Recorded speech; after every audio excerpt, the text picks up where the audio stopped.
இப்போ நான் பார்க்குற ஒரு லோ பட்ஜெட் வண்டி தான். எக்ஸலில் heavy duty 2014 model single owner வண்டி தான். நீங்கள் வண்டி பார்த்தீங்கன்னா தெரியும், வண்டி ஒரிஜினாலிட்டியாக இருக்குது. வண்டி வீடியோவில் ஃபுல்லாக பாருங்கள். வண்டி இன்ஜின் சூப்பராக இருக்கும். அந்த டயர் ரெண்டும் நல்லா இருக்குது. அதாவது நீங்கள் வண்டி பார்த்தீங்கன்னாவே தெரியும். எடுத்தீங்கன்னா செலவு எதுவுமே கிடையாது. நல்லா நீட்டாக இருக்குது. ஒரு சிங்கிள் ஓனர் வச்சு யூஸ் பண்ணிகிட்டு இருந்த வண்டி, ஒரு வயசானவங்க வச்சு ஓட்டிகிட்டு இருந்த வண்டி.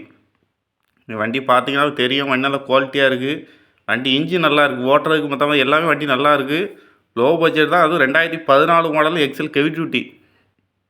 இந்த வண்டிக்கு கஸ்டமர் கேட்கக்கூடிய எவ்வளோ வந்து மொத்த விலையே 16,000 ரூபா. 16,000 ரூபா. அதுலேயும் ஒரு 1000 ரூபா குறைச்சி 15 ரூபாய்க்கு தருவாங்க. 15,000 ரூபாய்க்கு அந்த வண்டி கொடுத்துருவாங்க. வண்டி வீடியோவில் பாருங்கள். லோ பட்ஜெட் வண்டி தான், எடுத்து போடுங்க. செலவு வராத வண்டி, மெயின்டெனன்ஸ் கம்மியான வண்டி. வண்டியை நல்லா நீட்டாக இருக்குது, ஒரிஜினாலிட்டியாக இருக்குது. நீங்கள் வண்டி பார்த்தீங்கன்னா தெரியும். ஃபுல்லாக பாருங்கள். யாருக்கும் தேவைப்படுச்சுன்னா அந்த நம்பர் கான்டாக்ட் பண்ணிட்டு வாங்க. இந்த வண்டி இருக்கக்கூடிய லொக்கேஷன் வந்து சாத்தான்குளம். தேங்க்யூ.